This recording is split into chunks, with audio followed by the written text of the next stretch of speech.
back with another jam-packed Lunes live. Your favorite compas got you covered with our NFL Week 11 takes. We're going to talk Chargers. Is chargering over? I've always hated that word. I've always thought that word's really weird. Surprised you even said it on the show. You can't. I know. No. These guys understand me. We had a nice deep talk last night. I'm gonna be like Jim Harbaugh. We had a nice deep talk last night. Good. Rams keep their playoff hopes alive. Drake May, though, I mean, you have to be a little bit impressed with some of the stuff that he's done, especially late in games. Gilberto and I will give you our NFL Week 11 takeaways. Bills hand the Chiefs their first loss of the season. What does that say about them? Bo Nix, is he the front runner for Rookie of the Year? Is Gilberto conflicted? His Jaden Daniels and his Bo Nix. Who is going to win this? And lastly, the Steelers shut down Lamar in the offense, but only kick field goals. So we will get into all that. Plus, you guys aren't going to want to miss Gilberto's Week 11 takeaway, because it's something that I've said. It's something that Neanderthal that is named Dan and Dago has been saying for years. Run the football, play defense, but we'll get into all that. But all right, Gilberto, do you have an engagement question for our viewers and or listeners? Yes, I do. Fernando, while I'm talking, double check your microphone. I'm not sure if it's on. I want you to sound crispy, loud, and clear. But that's okay. Yeah, you're back on. Okay. That was quick. Yeah, and then speaking of my quarterbacks, my boy Anthony Richardson, also doing well. But I know they got lost there with all the good games in Week 11. But there was so much to unpack from a chaotic Sunday night football game, a bonkers Sunday night football game. People here, the listeners of yours, are Compas on the beat. Let me know your biggest takeaway from Chargers, Bengals. I highlight that game because there was just so much that went on. That game was has it been 5 minutes? No, I can't curse yet. Bat crap crazy. There you go. Because so much occurred. I'm sure Fernando will tell us stories. But what is your biggest takeaway? Maybe the ghosts that haunt the Chargers in late games, are they finally over? You put them away in the closet? Halloween's is that still a thing? Or maybe Justin Herbert didn't get one thing that was annoying, Fernando. People were talking about Justin Herbert like he was nobody when Joe Burrow's coming in with Jamar Chase. Justin Herbert was dealing in the first half. So let me know your biggest takeaway from Chargers, Bengals. There's so many good games in Week 11. We got to cover here. No, I'm just kidding. That's too early.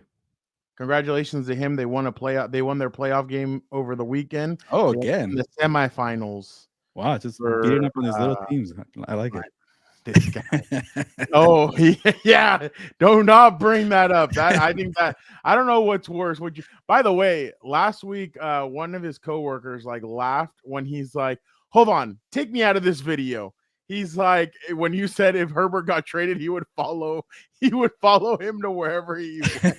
It was like, hold on, take me out of this video. I need to talk to him. So I thought that was pretty funny. But should we just skip the intro and get right into it, or let's do the intro? Up to you, whatever you want, sir. All right, let's do the intro. Compas on the beat. Let's get it. Let's go. Yeah. So we're Compas. Yeah, we are. There you go. Hey. There you go. Okay, all right. We got proof right there. Some guy that seems like he's asleep. Need you to wake up, Gilbert. There's a lot of energy. Come on, Gilbert. Let's go. Come on. Dan and Dago is at Moe's. I'll show you. I'll show you. I got it right. Okay, that's it. You guys, I am done with mine, but that's couldn't get better than a 2026 6th-round pick swap for a 7th-rounder. So Freaking love you, Chad. Hey, dude. Cool, man. Compas on the beat, man. Derwin James signing off, man. Watch Compas on the beat, man. Welcome to Compas on the Beat. I'm Fernando Ramirez. I cover the Chargers for the Sporting Tribune. With me, as always, my co-host, my tag team partner, Gilbert Manzano, covers the NFL for Sports Illustrated. What's up, bro? what's up, sir? I should just ask you, how are you doing? Because watching that game, I'm thinking, hey, if I was on deadline like my old days covering the Chargers, I would have hated that game. And then it was like classic Chargers where they make it, interesting, but not classic Chargers because they actually won that game. And seeing some of the comments here on the Compas on the Beat live feed, it was a good crowd. It was really loud by watching on TV at home, watching from the broadcast. So, so it was a good environment. But for you as a beat reporter, Fernando, how did you survive that game? Well, shout out to Robert, Senior Vivement, Jay. By the way, Jay, you said I hope Cam Hart can go versus Baltimore. As he was passing by, I'm like, how are you doing? And he just went, gave me a thumbs up. Okay. So, by the way, Athir's not happy with me because last night I said they can't be letting Lamar get free the way they kind of did Joe Burrow in that late in the third and fourth Oh, he quarter. will run. He's like, he's like, Lamar isn't anything, blah, blah, blah, blah. Left me a comment. He's like, you never listen to Athir or whatever. He's like, he's nothing. I'm like, wasn't this the same dude that was like, I'm sorry, blowing the Ravens last year? Like, he was on the Ravens By bandwagon. attacking one of the listeners and viewers. Sorry. I'm I No, like sorry. that. But he was the one that was on Team Ravens last year, and all of a sudden he's jumped Yeah, ship. that is So, true. Well, yeah, I well, guess that's what Jim happens when you Harbaugh- got Jim Harbaugh on your side. You know, you win Well, a game yeah, in I prime don't know. time. But it was pretty interesting just because like at halftime, like I'm not gonna say names, but one of our compas goes, I'm speechless right now. And I was like, hold know on. him. Though. He's like, why? And I'm like, I was like, that offense is like a firecracker. All they need is one opportunity. The thing that got me about that game, though, is in the first half, the Cincy had the ball on the Chargers 3-yard line twice. If they would have scored touchdowns, this game is completely different. And I'm talking about the outcome of the game. Like they would have had that lead that the Chargers had, and it would have been crazy for the Chargers to try and come back and win that game. I don't know if the Chargers are a comeback kind of team. I think they're kind of more of a punch you in the mouth, hold on for dear life, and try and win. But yesterday, I understand the Bengals threw for a bunch of yards. The Chargers didn't get a turnover, all that stuff. I completely understand that. But yesterday was an emphasis of what Jesse Minter's defense was. They bent, but they did not break. When the Chargers, and Jim Harbaugh said it after the game, when the Chargers needed the defense the most, they clamped down and they forced them to, well, they've forced two missed field goals and then 2 punts in critical situations. And the offense did what the offense has done all year. In the first half, they're very good. In the second half, it kind of, I don't know what happens when they go into the locker. Well, I do know. The other teams make adjustments. The Bengals linebackers started crowding the line of scrimmage. They started QB spying Justin Herbert. They were jamming receivers off of the line, not letting them be free the way they were.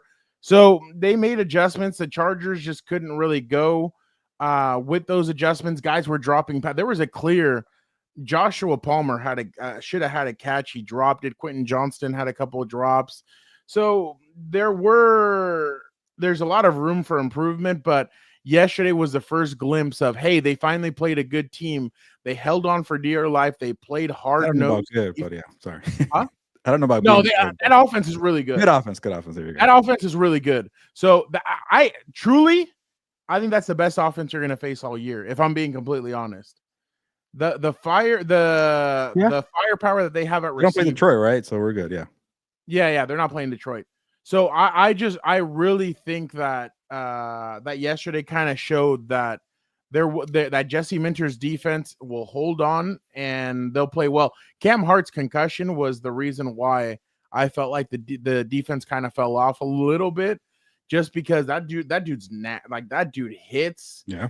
He's so long, all that. So that's just kind of my 2 cents to kind of start this out, that they did show some things, but there's a lot of flaws. That offense in the second half needs to get better. They went away from running the football. God only knows why. Gus Edwards had I think 4.5 yards per carry. JK ended up with 5.5, but it was off of that big. He had 2 big runs, but I don't know why they went away from Gus Edwards. Today, Jim Harbaugh said that they did not go against they did not go with that Gus isn't injured. It's just that they felt like JK had the hot hand, but they weren't handing the football off. And I feel like that's what they need to learn. They need to be able to run the football and kind of put the pressure on the defense. But there's just some things they need to clean up. But I thought yesterday was actually their best win of the season, and I think moving forward that could catapult them to the next level, even though they have a tough 5-game stretch. Obviously it started yesterday, but now they have more tough ones. There's so much to say, and I thought you put it perfectly on the defense, because you could maybe say, well, the defense kind of went to crap in the second half, but those stops in the fourth quarter, that's the difference between the Ravens, who would like to score a lot of points, like you got to get some clutch, stops at the end to give your team an opportunity to, come back or weather the storm or whatever. So even to the point where you force them to get that high explosive offense to kick field goals and put it in Evan McPherson, even that was a win. He missed both of them. So yeah, maybe the first half, was a good defensive performance, but don't discredit the second half because there were so many clutch plays, clutch stops that you need come the playoffs. You need when you're facing Baltimore Ravens next week. And, maybe you could say, maybe the Ravens could be better than the Bengals offense because they did beat them twice, Fernando. But I get it, the quarterback is better than Joe Burrow. I don't know if that's a hot take, but he is. But they have Derrick Henry. So you guys will talk about that during What's Up Bolts. But the thing I want to focus on, and it could be probably premature to say the whole charging, whatever you want to call that crap, days are over. But it was a step in the right direction. That game felt like Jacksonville. That game felt like a lot of games that I covered when I was the beat reporter for the Chargers. Many of the games you covered in the past, 8, 9 years, 10 years, whatever it is, Fernando. So they could have easily folded. They could have easily said, here we go again. What happened? Things like that, but they didn't. So, it was a bonkers game. And when you needed one more opportunity, one more play, like to win the game, like we saw it in the Baltimore-Pittsburgh game. They got there, they tied, they almost were going to tie the game. They got the stop on the two-point conversion for Pittsburgh. For the Chargers, they capitalized. They got there. Lat McConkey a catch, and then J.K. Dobbins rushing play. So again, there was so much to talk about. But to see McConkey grow up, to see J.K. Dobbins make that game-winning run, things like that you get used to that. You get to that winning culture of winning close games under Jim Harbaugh, and that's the reason they got Jim Harbaugh. So honestly, Jim Harbaugh could quickly fix like this running games, defense, offensive lines, but the attacking the whole Chargers, losing in the fourth quarter thing is a whole different beast, and he grabbed it by the horns, and only Jim Harbaugh could do that and fix it. By the way, I was about to block this person because I thought it was one of these watch Monday Night Football tonight.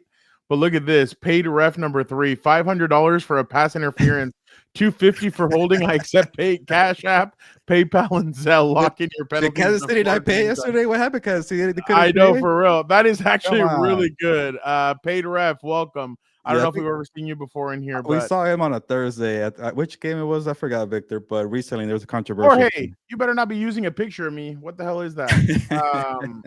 He said that his merch arrived, and that, I was going to say, appreciate it. Okay, hoodies are dope, my fellow compadres. Everybody, go check out the merch store. Nice. We got some good stuff. You look, one of your own, Jorge, says that it's awesome. So make sure you guys check it out. Don't forget to hit the like button. There's 24 people in here. Please hit the like button. That does a lot for us. You guys have been really good on What's Up Bolts and Compas on the Beat. You guys have been awesome with the like button. That definitely helps us out. So please smash that like button. But the first half was really, man, Quentin Johnson keeps on getting open for those touchdowns. That throw by Herbert was impressive. Across his body, like fitting it in between a linebacker and a safety, like right in the perfect spot. Will Disley one too. Like I forgot about it because so much happened in the second half. Yeah. Oh, Gilbert, Senor Vivmois is asking, what does the shipping to Canada look like? I don't know, but let me take a look. I'm guessing it's not that far off. Honestly, it might be the same thing as the US. Maybe like $10. Is that a lot? I don't know. Senor Vivmois, I don't know if you'll get it. Your president isn't accepting any immigrants anymore, according to some reports that I saw today. So I don't know if you're going to be able to get that hoodie. No, I'm just kidding, Senor Vivmois. I'm just give it a try and let me know if it's too much, Moy. I'll try to work something out. But so obviously no, Jorge, you ain't gonna ever see this shirtless. I'm just saying that right now. But and Jay is right here. I want to call you Hugh, but because his name was Hugh and now it's Jay. That's one thing I haven't liked. They're reverting sometimes back to Quentin Johnston being Jorge, damn.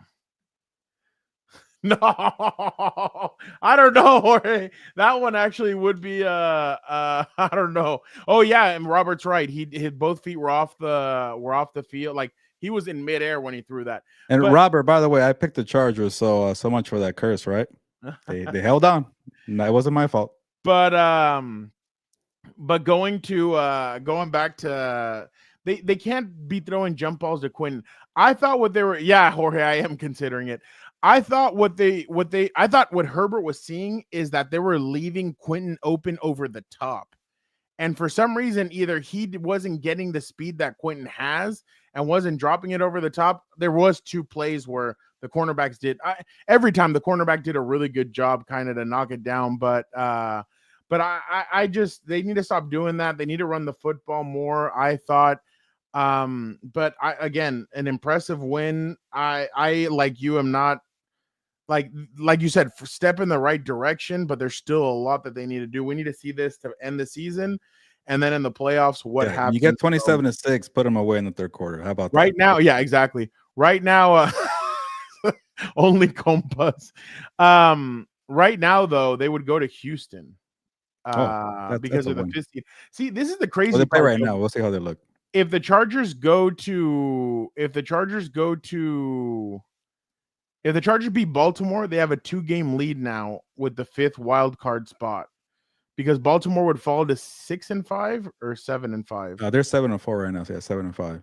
You're right. That game Monday could be made for the 5th seed. Yeah, I know it's pretty early, but like we mentioned, like the 6 out of 7 seeds are kind of already spoken for. Exactly. So they have a lot to clean up. Like I said, as long, like, if Cam Hart can play. I wonder, Asante, I mean, I saw him yesterday. He didn't have a sling. He didn't have anything. So I'm wondering if maybe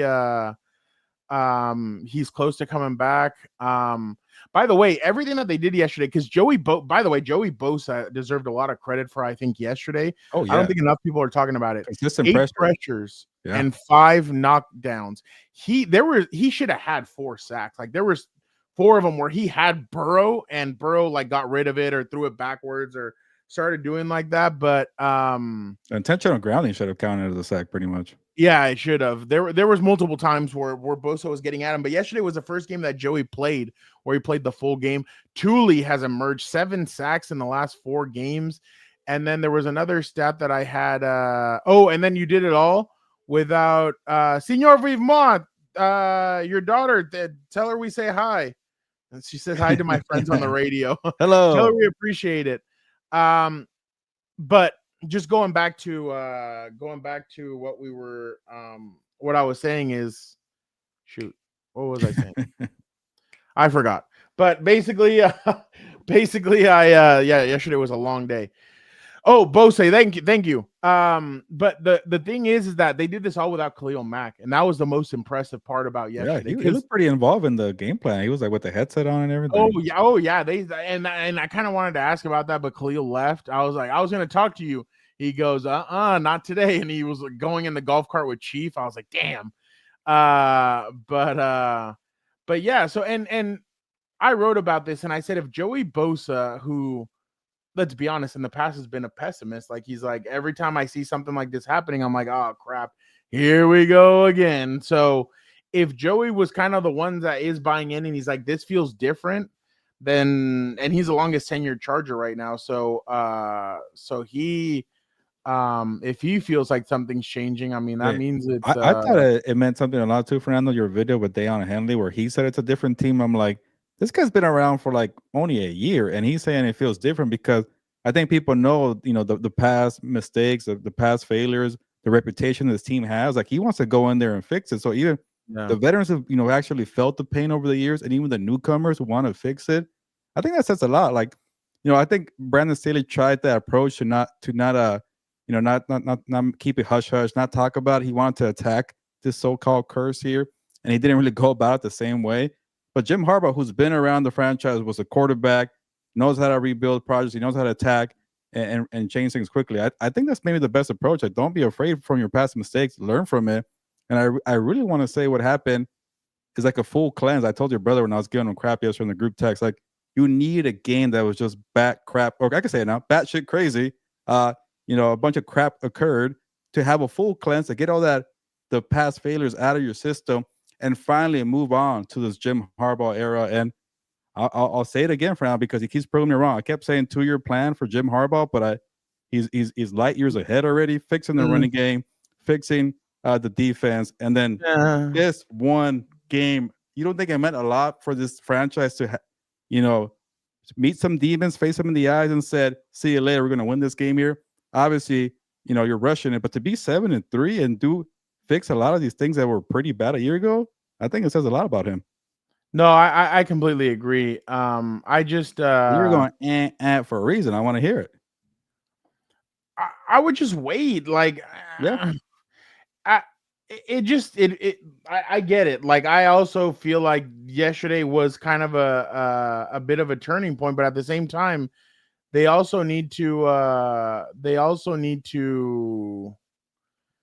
do I want to put this? They still have a lot of areas. Like, yesterday was weird that what's his name wasn't it was weird that what's his name wasn't that he was a healthy scratch. What's his name? DJ Chark. That's a little weird in my opinion. Then why do they keep trying to make him a thing though? I feel like, is that really gonna happen? happen? No, because like he was built, like, remember what I told you? He was built as a he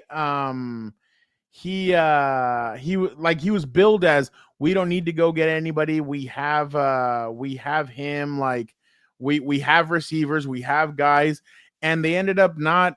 He's been a healthy scratch. He's only played one snap as a Charger. I kind of like it. They're going with the young guys and let them kind of learn from their mistakes. Jalen, I mean, and I understand people are. I don't know why he's playing, but yeah, Jalen Reagor, like, I don't know about him. Jalen Reagor kind of stretches the field out a little bit, so people, like, they start noticing him down the field.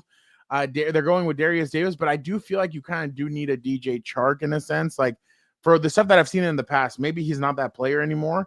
Yeah, but you're gonna need something because Josh Palmer is only giving you 2 catches a game.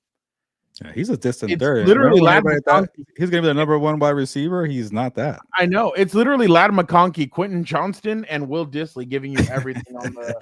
I'm just being serious. Like, here we go. He's pretty good.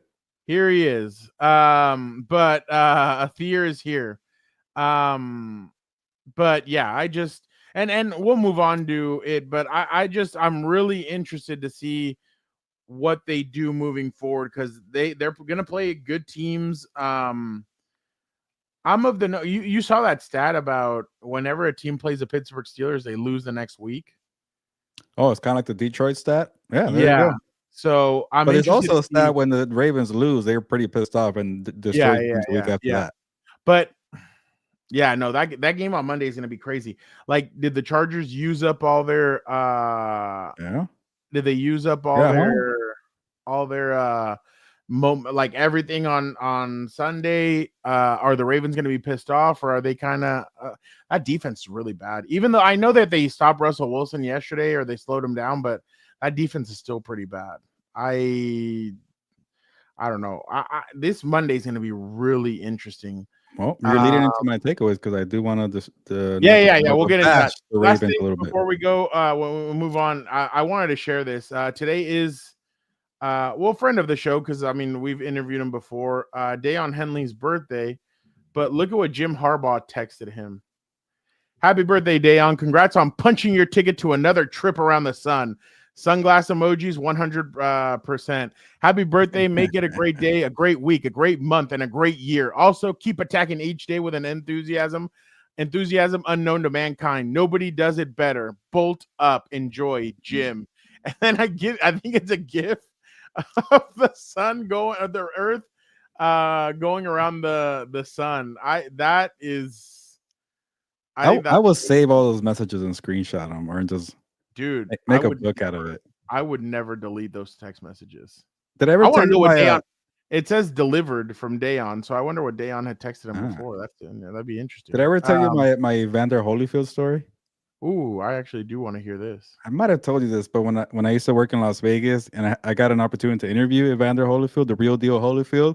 So we were texting for a story, and it got to a point where I got into his daily morning Christian worship message chain text messages. So every morning I woke up to Evander Holyfield texting me something about the Bible or have a blessed day, this and that. I'm like, I thought it was cool. Evander Holyfield talking to me, having a blessed day. Why not? But I got off the email or the text chain because it stopped happening after 5 or 6 months. I don't know what happened. You probably pissed him off. Maybe. I do feel better about the Chargers' chances against Baltimore than I did their chances against oh my god, Jorge. Dude, I get those messages from my friend's mom. Jesus. The I Facebook ones that they copy and paste. I feel more confident about the Chargers' chances against the Ravens than I did against the Bengals. I thought the Bengals were going to be a lot more difficult just because Really, of even that. though the Bengals lost to the Ravens twice. Yeah, that dude, I'm telling you, that offense is like it should have like that offense annihilates you. And I understand the Ravens kind of like fought back against it, but here it's going to be out in LA. They're not going to have their home crowd behind them. That's I don't know. Going to Pittsburgh and then going to LA, I think it's going to be really tough. Going up against Mike Tomlin and then Jim Harbaugh, I think that's going to be really tough. I'm interested to see if Jim pulls out something interesting against his brother, like something he's never even seen. So for their defense, Jorge, for their defense, not as a whole, for their defense. No, Kyle Hamilton did play yesterday. He did play, but all right. Let us move on to the Rams against the New England Patriots. Interesting game. I think they jumped out to a 28-13 lead after Parkinson's 19-yard touchdown from Matthew Stafford. Matthew Stafford ended up going 18 of 27, 295, 4 touchdowns. Puka Nacua, 7 catches, 123, 1 touchdown. Cooper Kupp, 6 catches, 106, 2 touchdowns. Jesus, that was their whole offense. Those two guys and Kyron Williams. And then you look on the other side, Drake May, not bad, 30 of 40, 282, 2 touchdowns, 1 pick. Bourne had 5 catches, 70 yards, 1 touchdown. Hunter Henry, 6 catches, 63 yards. Gilbert, what was the difference in this game? And do you feel like the Rams are still in it in the playoff hunt? Well, they are because they're on a mediocre NFC West. But I kept telling Victor yesterday, like, big picture wise, I don't know what to make of the Rams here. Like, are they a playoff team? Are they a scary team that everybody says when they make it, if they make it to the playoffs? You got Stafford, McVay, Puka, Cooper Kupp, and Kyron Williams, and then a bunch of young players defensively. Like, yeah, they're a little dangerous, but like, why are you 5-5? Why did you lose to the Chicago Bears? Why did you keep it close against the New England Patriots? So I don't know what to make of them, but they're always going to have that feeling like, well, they could be dangerous, but they're similar to the 49ers too, Fernando, where we keep expecting them to pile up wins and take off running, and they don't. They lose to the Seahawks, and they're also 5-5. So it's very strange in the NFC West. Maybe it really is the Cardinals' year to take that division that nobody wants there, but they're always going to have a chance because of the guys I just mentioned. They handled business there. They won a road game. They haven't really been that good on the road. They got that interception from Cam Kinchens or Drake May. He's been pretty good. The defense is starting to make some good game-changing plays with takeaways and things like that. Good pressure, good sacks on the young defensive front. But it's tough to gauge them, man. Like right when we want to praise them and they're going to take off, they have a terrible loss to the Miami Dolphins. When we want to write them off and they have kind of a clunky game against the Raiders, they go and beat the Vikings in 3 or 4 days. So they're a weird team, Fernando, but they're 5-5. They're only 1 game behind the Cardinals here. So, it's one of these games where, like, okay, like even the Seahawks 49ers game, nobody's really talking about because, like, all right, we got a bunch of football left here. We'll figure out these teams come December because right now, who the hell knows? I didn't get to watch all this much of this game because I was driving up to LA for the Sunday night game. But Eric was the one that was watching. Eric Williams, compa. He was watching and he's like, dude, I mean, when you have two receivers like those guys, you're just gonna feed them the ball the whole time, and that's essentially what they did. The only thing is that part of the end where the Patriots kind of came back and they kind of made it a game towards the end. That's the concerning part. But yeah, they kept their playoff hopes alive. I just don't know if they're gonna have enough juice to catch up to if they're gonna have enough juice to catch up to the Cardinals. They're 1 game behind. The Cardinal, but then the wild card is also kind of let me They're 2 games behind the Commanders are 7-3, but I mean that's tough. There's a path, but it's just like, are we gonna take them seriously? Like I can't. They play the Eagles this Sunday Night Football, which back-to-back good games at SoFi. If they beat them, I'll take them seriously. But right now, I really can't. By the way, Don't look now, but my Seahawks are back in it. Actually, there you go. The exact definition of the NFC West. Who the hell knows right now? Dude, they're clunked. All three teams are clunked right at 8, 9, and 10. Yeah. The Rams, the Seahawks, and the 49ers, and then the Arizona Cardinals are 3 seed right now. 4. How are they this? Atlanta's so bad. Oh, they're there's the biggest frauds on the planet football, whatever you want to call it. They're just terrible. No. Get this. Oh, shoot. I think I have the tweet still. Listen to who that. Oh, shit. Well, whatever. The Tampa Bay Buccaneers basically have to face Tommy DeVito. Like, they have to face all these. They're in a 4-game losing streak, and they're still 1.5 games behind. But the Buccaneers have to face like a terrible onslaught of. The only good quarterback that the Buccaneers face the rest of the season is Justin Herbert. Other than that, they face a bunch of like bad quarterbacks. So hey, your pick is still alive, Fernando. There's a path where Tampa Bay could win this division, especially because yesterday Kirk Cousins looked horrendous. But going back to the Rams, maybe the Saints too, by the way. Who I like their interim coach who was blowing up toilets, by the way, before pregame. I don't know if you heard that story. No, what was that story? Rizzy, before the first game, who did they play to beat? Or the Falcons, right? A week ago? Yeah. They beat the Falcons. Yeah, I'm already forgetting. Damn, yeah, the Falcons terrible. Yeah, he said he was so nervous he clogged the toilet in the coach's bathroom, and he told the media about it after. And I thought that was pretty honest and also hilarious. So yeah, I do think that the Rams are. I just don't know because the Commanders. Well, what's his name doesn't look right now. Jaden Daniels, yeah, he's playing hurt, and if he's not 100%, that's not a good team. Like, how the hell do you only hit a receiver like Terry McLaurin for 1 catch? Like that, he can't go deep. No, he can't. So that's a little concerning. I still think that the Commanders will close it out and they'll get. Think so? And I feel good about that because I'm the idiot that picked them to win the Super Bowl. So I hope so. Yeah, I think they'll make the playoffs. I just don't know if they're going to be able to win it. Win the division. I'll feel proud about my pick. I'll win the division. That's crazy. The Commanders are 7-4 and they have the 7th seed. In the AFC, it's the Broncos at 6-5. Oh, I guess it's only 1 game off, but still. Yeah, no, they still have a chance. I just don't know if their secondary is going to be able to hold up. They play the Eagles this week, and that's going to be really tough.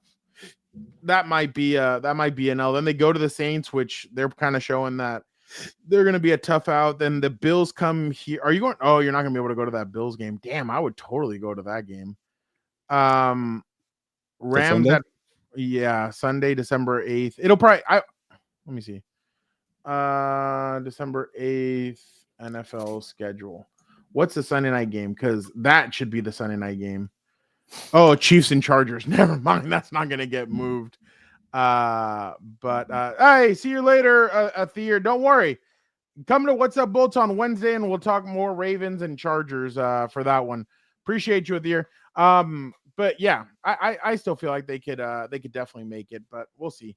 All right, NFL Week 11 takeaway. Gilbert, go ahead because I am. Yeah. So I went into Week 11 thinking like, man, like, how are these freaking one-sided offensive teams getting so much love right now? Oh, Joe Burrow, Lamar Jackson giving us the greatest quarterbacks ever in NFL history. Like, look at the defenses that they're playing. They're playing terrible defenses. Like they're playing cornerbacks with me and Dan and Dago out there. So can we pump the brakes on Lamar Jackson being the greatest quarterback ever, or Joe Burrow being a first ballot Hall of Famer already? So, just because I was annoyed and I wanted to make a point, I picked the Steelers to beat the Ravens and I picked the Chargers to beat the Bengals, and the entire betting public, football public, whatever you want to call it, the Bengals and the Ravens were heavy favorites. And I'm like, does nobody care about defense here? Boom, the Steelers shut down Lamar Jackson. They keep him out of the end zone for most of the game until that one touchdown at the end. Well, I guess they got one early on with Derrick Henry, but 14 points, whatever you want to call it. I know Justin Tucker missed some field goals too. What's happening to Justin Tucker? A lot of bad field goals misses for the kickers. Evan McPherson, Tucker, Joshua Carty missed a 26-yarder. Cairo Santos had the block field goal. Anyways, kickers suck right now. Defenses are doing well. They're prevailing. And Fernando, Jorge says, I'm convinced Russell Wilson is really Gilberto Manzano with the helmet. I would have got a touchdown yesterday. Jorge said, don't insult me. But to my point on the Ravens, can we take them seriously? Like really, you lost to the Browns, you lost to the Raiders, and you get shut down. 14 points against a team that couldn't score a touchdown. You lost to a team that couldn't score a touchdown, and you have a so-called juggernaut offense, give me a break. Lamar Jackson, Derrick Henry, you should have won that game. You didn't. And shout out to Mike Tomlin. That was a master class at the end. You want to watch, if you want to be a coach at Denandago on the rise, by the way, I say a lot of nice things about Denandago, believe it or not. Watch that Mike Tomlin last 5 minutes of the fourth quarter. It was amazing coaching, well executed. So sometimes it's okay to have good defense. It's okay to have good coaching. It's okay to have good special teams, and you'll find a way to win the game. So it's not all about offense here. So I think the Ravens are a little overrated. I think for sure the Bengals are overrated. But Fernando, maybe you're right. Say the Bengals beat the Ravens twice and they beat the Chargers. They're probably 7-4 right now. We're talking about Joe Burrow being the MVP.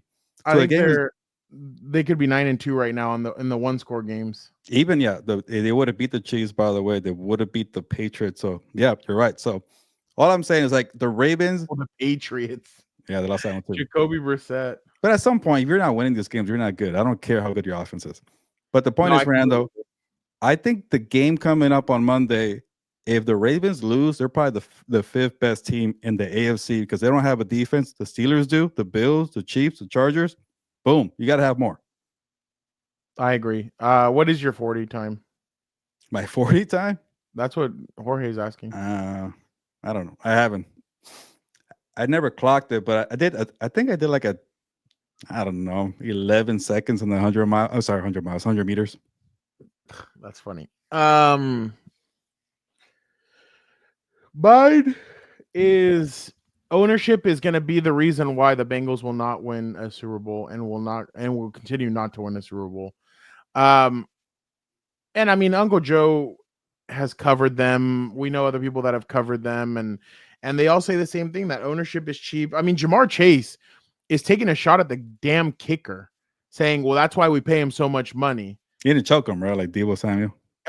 He should have. I'm sure he wanted to. But like when you have your star receiver taking a shot at your kicker, that's because he's pissed he hasn't been paid. T. Higgins pissed that he hasn't been paid. And then you lost Jesse Bates, you've lost some other playmakers. You're about to lose Trey Hendrickson. Gilbert, I think we can both agree he ain't coming back next season. So he's frustrated too, by the way, in that game.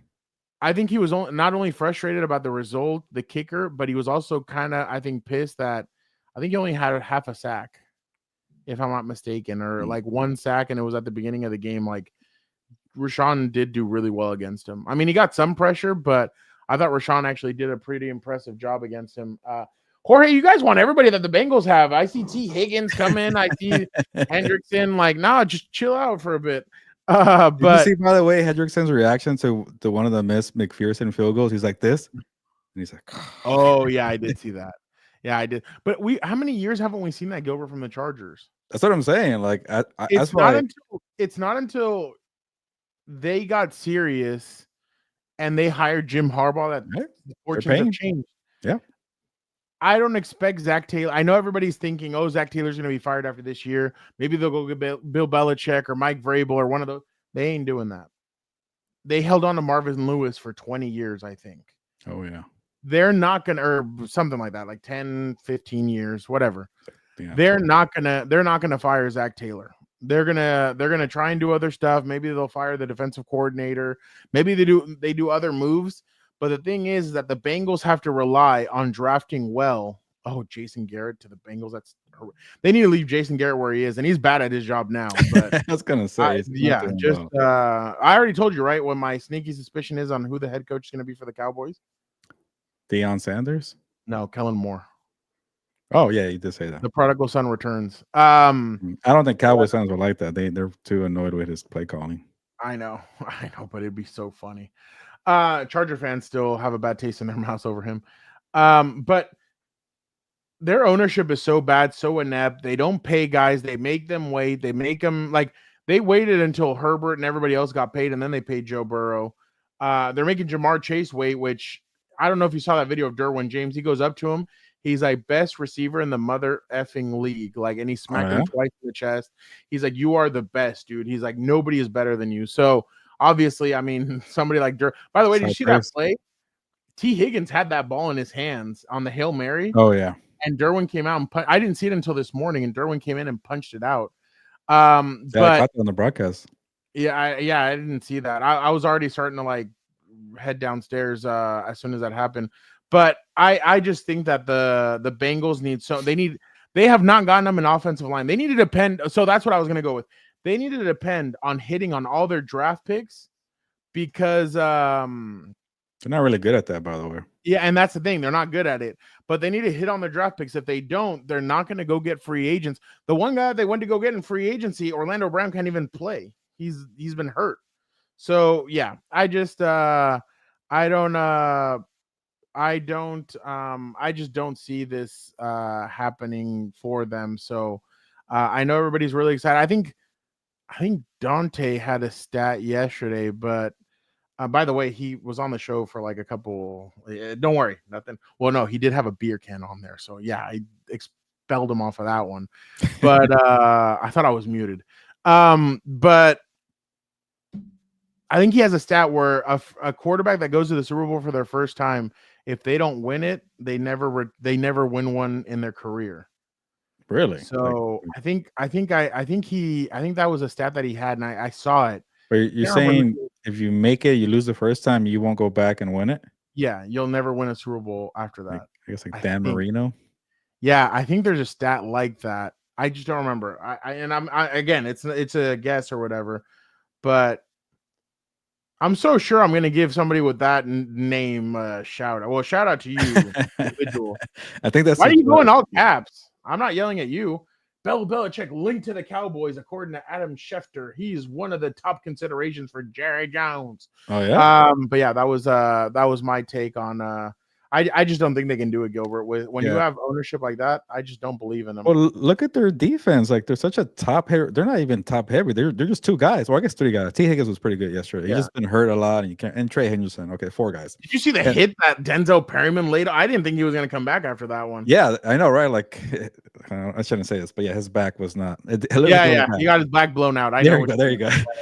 But T. Higgins was a second-round pick. Joe Burrow was the number one overall pick. You could get those right. You know, Jamar Chase first pick and the third or fourth pick and whatever draft 2021. Hendrickson was not even their own player. He came from the Saints. So, you know, they're not drafting well outside of those core guys there.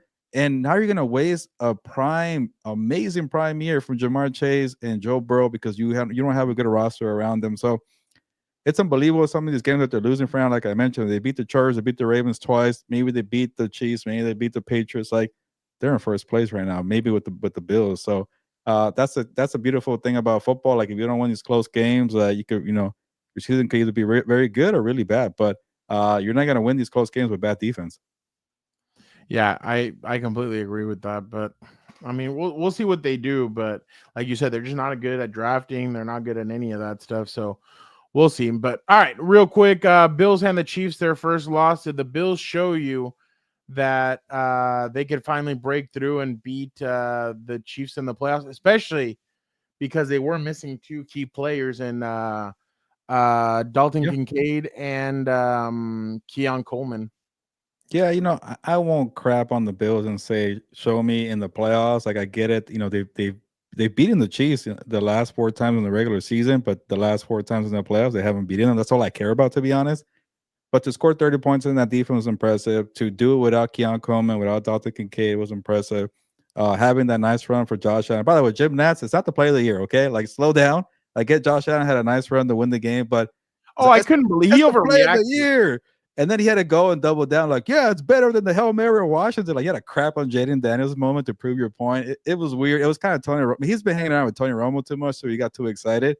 And maybe I could just see Tony Romo like fuming, like, what the hell, man? My Chiefs just lost. You're going to call that the play of the year?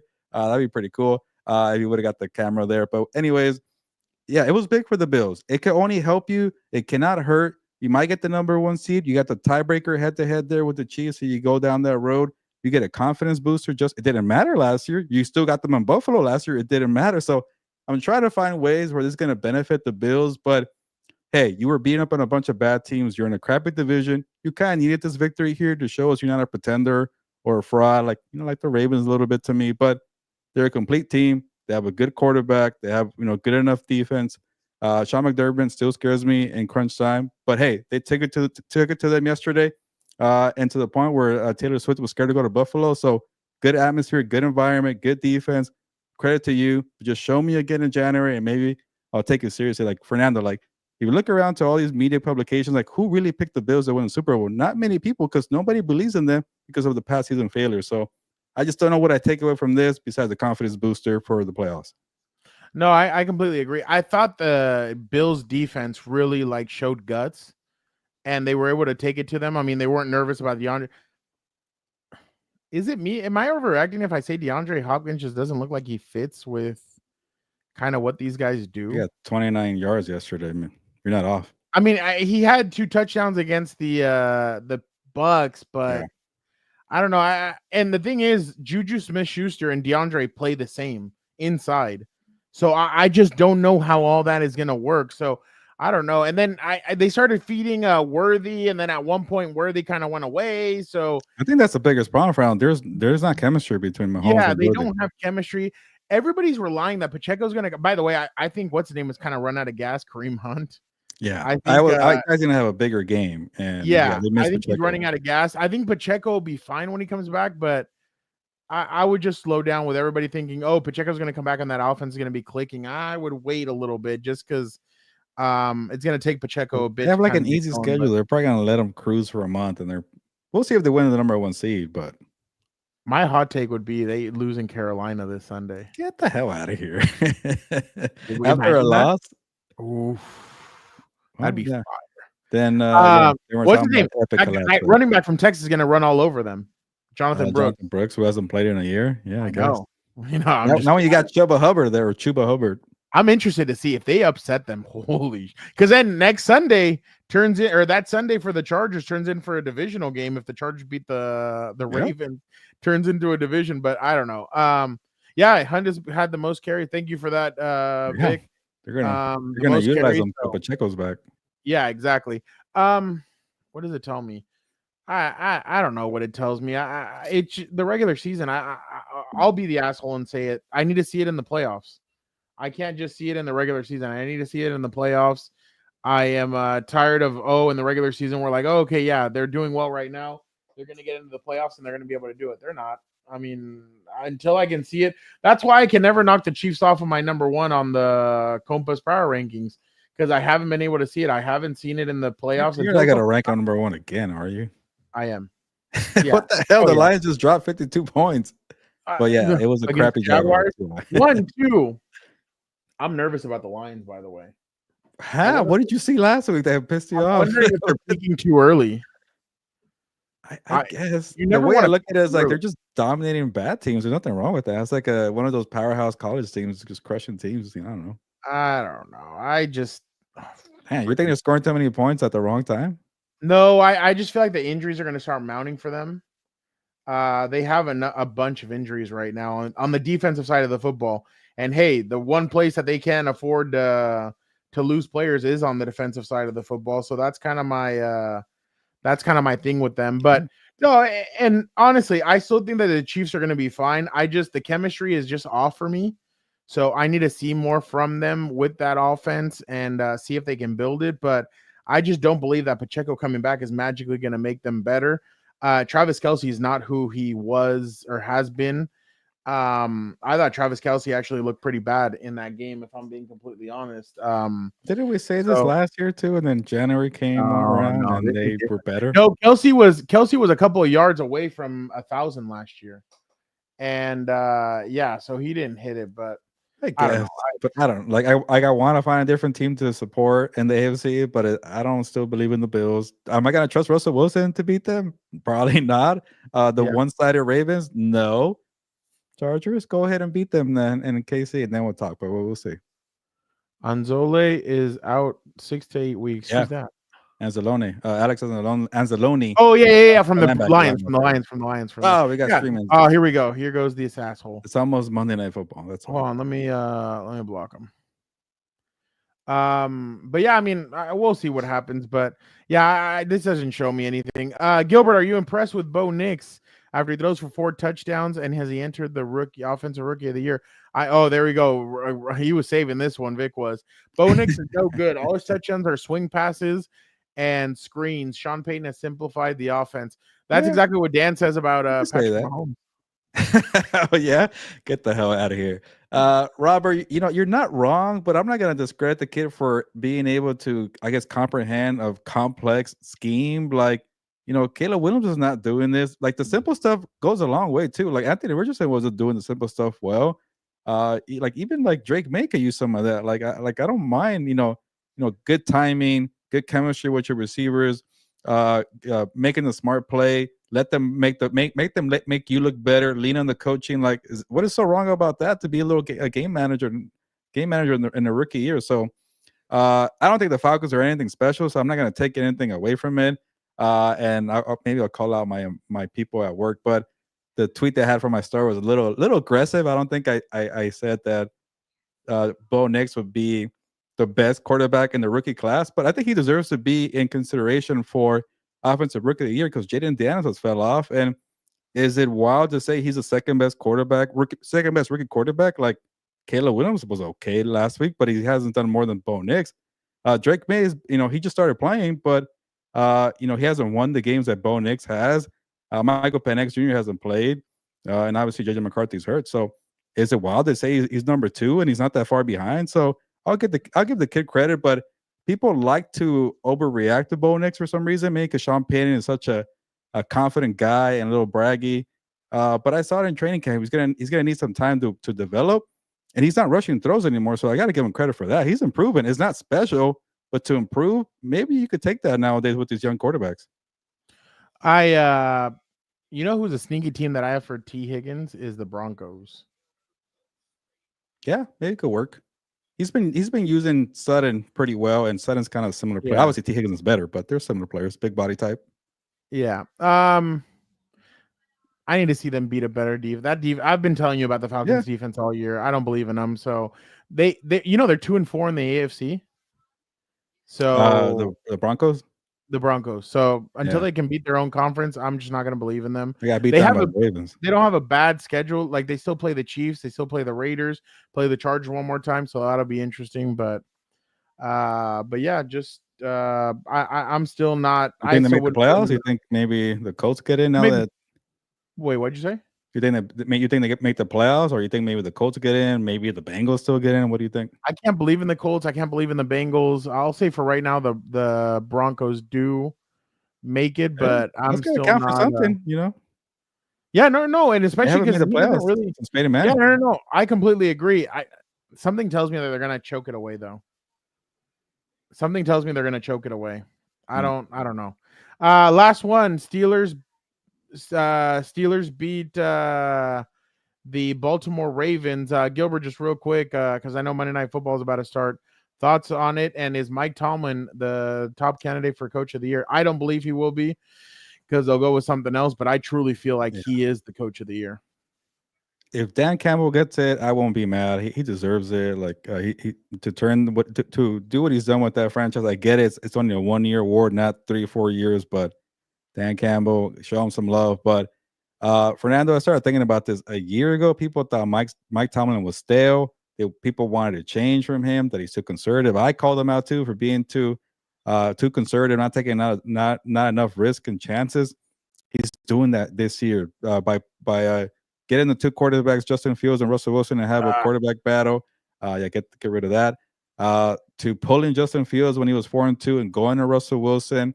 When Russell Wilson was scoring a touchdown yesterday, he leaned on the defense. He called his timeouts. Like, these are the little small things that I'm a nerd about. And, I thought, maybe people want to talk about it, but people have. Like, he called a timeout before the 2-point conversion on the Ravens, and they showed like they're going to do a little jump ball pass from Lamar Jackson or Derrick Henry or whatever. You could tell they're getting ready to jump a little bit, and the broadcast called it, but Mike Tomlin called a timeout. So they showed their best play on a 2-point conversion. They got to have a play to tie the game. So now you're scrambling for a second play to go to. They stop him on the 2-point conversion. And then he puts in Justin Fields on the final drive to throw off the defense. And they burned the timeout because they didn't know what the hell to do with Justin Fields. Like, they had 3 timeouts. That game was not over. So Mike Tomlin doing the small things, attention to detail was beautiful. That's how you close out a game when you're not scoring touchdowns. And then Justin Fields kind of blew it because he was sliding before the first down marker, so he got stopped short. That play would end the game right there. So play. But yes, he's a good running back. He was used as a running back right there for Dan, proven point right there. But Mike Tomlin, man, he's making all the right moves here. I like it. He got bold. He got aggressive. Yeah, we do not care, Mr. Mike Tomlin. All the sayings that he has, I'm working here. I get paid because I'm well compensated. Making all the bold decisions there for Mike Tomlin. By the way, he did have that slide at Deontay Johnson, and he was right. Oh, that was Deontay awesome too. Didn't do anything. Then he talked about Patrick Queen. He's like, one man's trash is another man's treasure. And then he had him as a captain at the midfield because of the revenge game. I love it. I'm interested to see. Roquan Smith got hurt in this game, so I wonder. He hurt his hamstring, so I'm interested to see. Did you hear that story that supposedly Marlon Humphrey walked off the field with 51 seconds left in this game? No, he was at this back. Some reporter tweeted it out from Baltimore. I was like, oh shoot! I'm like, that's when they started doing the kneel down. Yeah. So yeah, I'm interested. I think they showed the vulnerability that is still there with the Baltimore Ravens. I think they showed that the Steelers can either get not in a mini shootout with like the Commanders a couple of weeks ago. Here, tough grit team. The only thing that I am worried about is that they played a top tier talent because Russ hadn't really played that except for the Commanders. So my question is, you look at the Steelers and what were they 6 times in the red zone? They couldn't score. Yeah, that was concerning. So that is bad secondary. I expect them on terrible secondary. So that's going to be interesting to see moving forward. What Mike Williams didn't get a catch. I want to say, Fernando. Yeah, no, he didn't after having that game winner a couple weeks ago. So there are some things to be concerned about when it comes to them, but. I mean, we'll see what happens moving forward. But as of right now, like you said, the Steelers have a defense, Chargers have a defense. The Chiefs have a defense, and then 1 and 2 right now. Points allowed, both of them. I think the Chiefs' defense looks vulnerable. God, the Chiefs' defense does look very vulnerable to me, Gilbert. I don't know what you think, but they're not.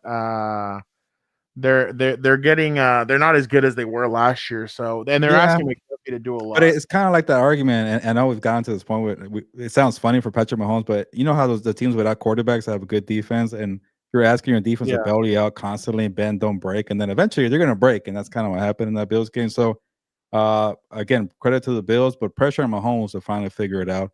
And Robert, I get your point there, but you can't lose to the Patriots, T. Higgins or not. If you're the Bengals, you're 4-7 for a reason. You're not a good team. 4-7. Also the Patriots. Arthur Smith hired by Mike Tomlin. I actually think it's been solid. I think their offense is way better than it was last year. Matt Canada, I remember everybody was shitting on him. Najee Harris has gotten better, I think, this year. They have 2 solid running backs. The receivers are still a question mark, in my opinion. But I totally think that Arthur Smith is better than Matt Canada. It seems like he was so mad at Russell Wilson throwing that pick. That was a terrible pick in the end zone. That was so bad. And even Marlon Humphrey, I think, was surprised when the ball came his way. I'm sure he was like, I'm sure he was like, oh, he went back to the Seattle days. He thought he was still in his prime, but I still worry about Russell Wilson as the quarterback. He wants to be something that he's not sometimes, but for the most part, when he's like a safe game manager, he's okay. I'm not buying it. There's one. It's gonna go back to the old I think he's a robot, and I think one of his chips, like when he has to play a really tough team, the chip is gonna come back. Like his shitbird chip is gonna come back in, and he's gonna start doing bad. 2015. Stuff. Let's throw these bombs. Yeah, and you're not that kind of quarterback. I told you, I wasn't a big fan of the Mike Williams trade. I know he caught that game winner, but I don't think Russell Wilson knows how to play with a receiver like Mike Williams in that sense. Like, I know he likes to throw it up, but I don't know. Mike hasn't really caught those throw it ups. There wasn't that many throw ups yesterday. I was I don't know. And their weapons are okay, but I don't know. There's a lot of questionable stuff there. I think they can definitely be. I mean, every team can be beat, but by the way, I wanted to say before we end this, because it's about to start. Tony Romo, holy crap, dude. Like, I only caught the tail end of that game. I couldn't believe it. He's like, there's no way you can come back from a 9-point lead, right? Well, when there's this guy on the field, I think you can. And I'm like, dude, like, there's a reason why people just shit all over you. And then he's like, you know what? I'm gonna be the one that says it. This loss for the Chiefs could be the best thing that could happen to them. because that means that they could gather themselves and then come back out and win games and they don't have the pressure. I'm like, oh, dude, I'm like, shut up. Like, it was just so The entire annoying. broadcast was kind of annoying me. The whole Player of the Year gymnast, and then I forgot the reporter that talked to Josh Allen. Are you kidding me, Josh Allen? With your 26-yard run? Are you kidding me? I'm like, come on, let's all be professional here and not be overreacting here. Tracy Wilson. There you go. It's November. Come on, please. Oh, Gilbert was trying to be nice and not say the name, and I'm like, yeah, no, I'm the asshole. Oh, you burned her. Yeah. But are you kidding me, Josh? Yeah. I don't get it. All right.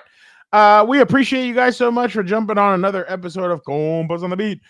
We will be back tomorrow around 6:37. Well, what are you thinking? Yeah, no, he can. I honestly think he changes his underwear every quarter, to be honest. Well, it depends on your brother. Is he still game planning for this Little League playoff game that he has going on? Or yeah, I think he should be home by like 6:15. So if you guys want to do 6:30, 6:45. All right, let's do it. 6:30. You guys heard it here first. 6:30 tomorrow. All right, so 6:30 tomorrow. Dan will be here. Vic will be here. Dan has a lot to say. He said some stuff on What's Up Bolts, but he has some other stuff to say. But make sure you guys tune into that. Dan has something going on Thursday, so we will be doing What's Up Bolts on Wednesday at around 6:45. So make sure you guys tune into that. Sunday night game, huh? Eagles. Oh yeah, Eagles, Rams. Or late next week, Victor. That's gonna be a late one. Yeah. Oh, trust me, it was a bitch on. Oh, you had it on Monday. Dude, that game ended like I look up. I'm like 9 p.m. I thought it was like 8:30. I was 8:15.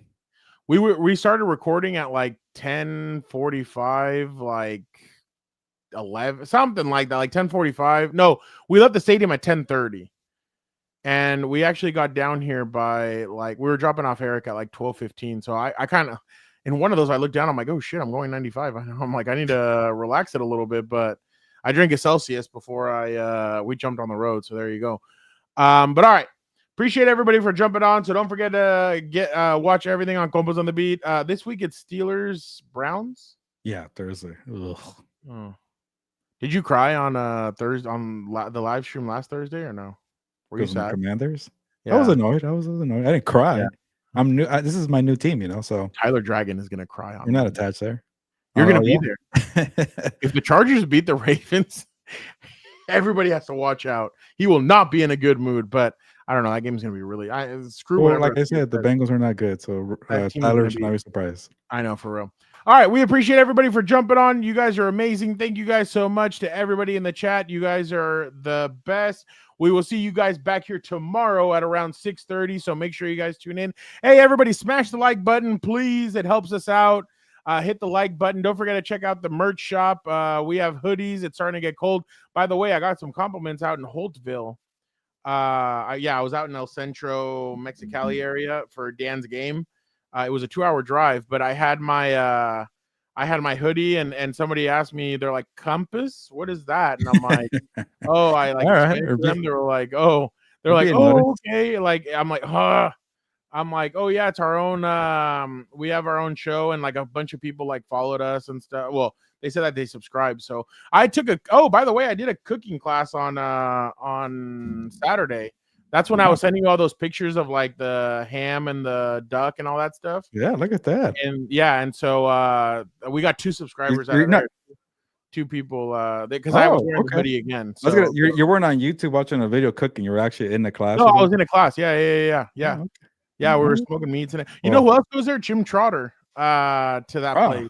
All right. You gotta let me know some of the stories on Jim and I like live down the street from each other. So I asked the guys like, have you seen Jim? And I was like, no, I haven't. He's like, oh, well, I'll tell you off camera, but he's like, he won something and now he's too big time to come hang out. I was like, oh yeah.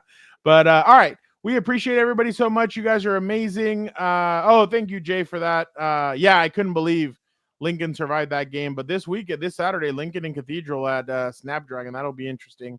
But thank you, Jay. All right, thank you guys so much. But for the time being, we're gonna get out of here. Sabes que, Gilbert? Vámonos. Yeah, let's get going to Monday Night Football, and then we'll Monday be Night back Raw. for Compas, and yeah, Monday Night Raw. But on that note, nos vamos, pues, vámonos.